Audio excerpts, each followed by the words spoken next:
What got me into the trades? 16 years old, had brain surgery from a football injury, and was life flighted from Pearsall, Texas to San Antonio. Was in a coma for 36 hours. Had to go through speech therapy, physical therapy, and flash forward like a year later, I was like 17. I was just like still kind of just shell shocked from everything. And I was at my uncle's oceanfront house, and he was we were on a boat, and he was smoking a cigarette, and he's like, "You should learn a trade." And I was like, "That sounds good." And I looked up the most highest paying trade, HVAC, and 18 came around. I got to move in with my uncle and started working at Papa Mo's Deli. And I went to night school for the EPA 608 Universal License Trade School. Then from there, we knew a family friend who owned an auto mechanic shop, and his name was Russ. I think his name's still Russ. I get you every time. And he wrote a handwritten letter to the owners of the best air conditioning company in the world, Premier Air Conditioning in Houston, Texas. And Miss Helen and Jerry were in the office, and I gave him that letter. And Miss Helen was smoking a cigarette too, Pall Mall. And Jerry's like, "How do you like addicts?" And I was like, "I love them." And I didn't know. And then Miss Helen was like, "Oh, this letter's gonna go very far, Michael." And I was like, "Sweet." And so I got a job, walked to work 5 miles, and saved up enough money in 3 months. I was getting paid $10 an hour. Subway guy was making like 13 an hour. I was like, "What am I doing? No, I'm getting paid for an education, Michael. Think of it that way." And so, where was I? $10 an hour. Yeah. Think of it as an education. Yeah, that's a good tip for you guys coming up. And then, but I think they pay more now. Yeah, they pay an hour. They pay ridiculous amounts of money now. I was just this like, was a long time ago. I'm like, but at the same time, like, it's a trap. If you go for the money, you're missing the point of the whole thing. You're getting paid for an education. You want to go somewhere that's like hard, in my opinion. And but anyways, flash forward 4 years from there, I was in the best van. I got to take my 2 dogs to work, and I was NATE certified. And then I qualified for the contractor's license. Got my master mechanical license at 22 years old. Started my first company, Priority AC, and away we went. And burned that one to the ground.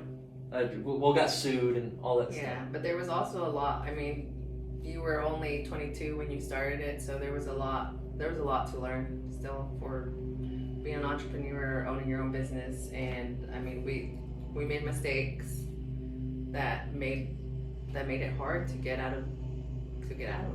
Yeah. So, yeah. Well said. And so, a lot of entrepreneurial education. I think now we're coming to the greener pastures, it feels like. And yeah. But that's a little bit of my story. There's some cool stories inside there too that I hope to share with you guys. Off subject, but I wanted to say it at some point during the podcast. The Morning Buzz. We wouldn't be in a podcast situation without the Morning Buzz with Grice Law and Title Firm. Tune in to their podcast every Monday from, I believe it's 9 a.m. to 10 a.m. and they give away, they have giveaways. It's on Facebook Live, so make sure to follow them. And thank you, Mandy, Tabitha, and April for letting us use this awesome room. The Morning Buzz. Yeah, nice.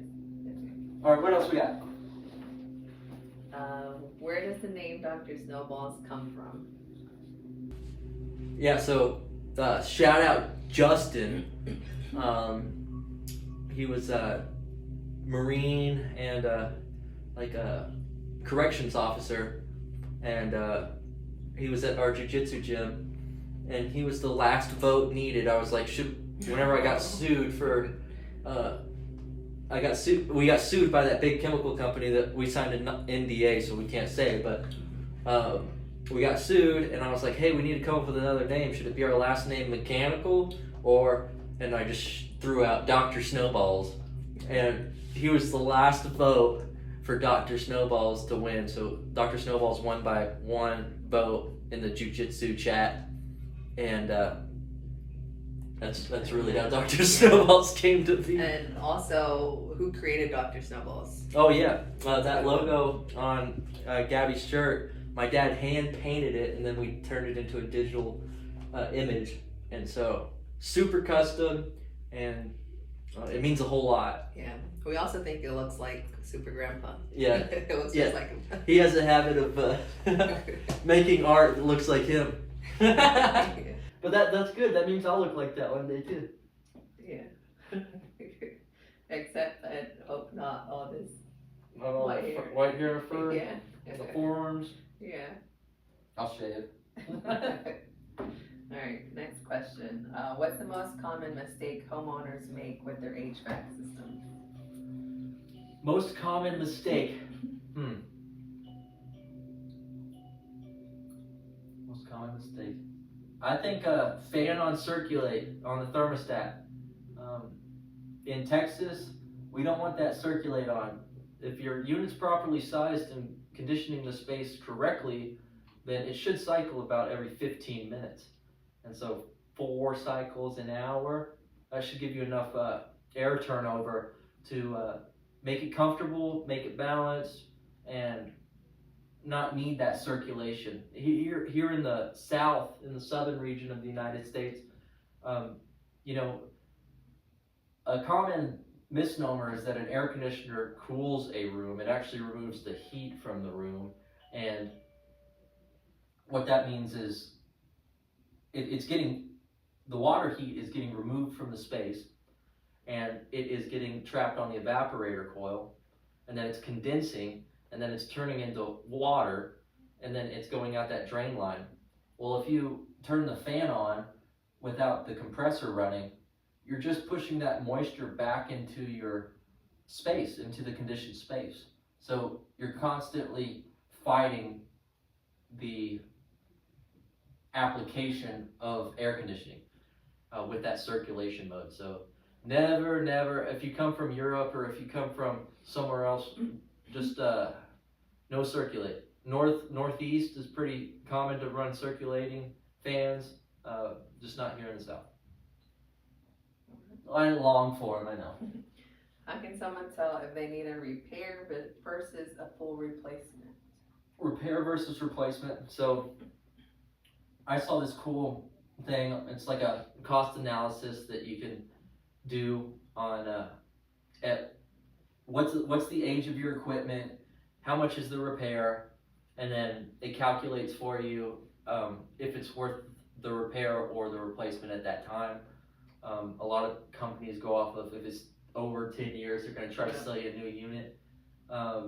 It just depends. I like trying to keep those R22 systems up and running longer because they're low pressure systems, and they operate for a long time, and they were built to last 30 years.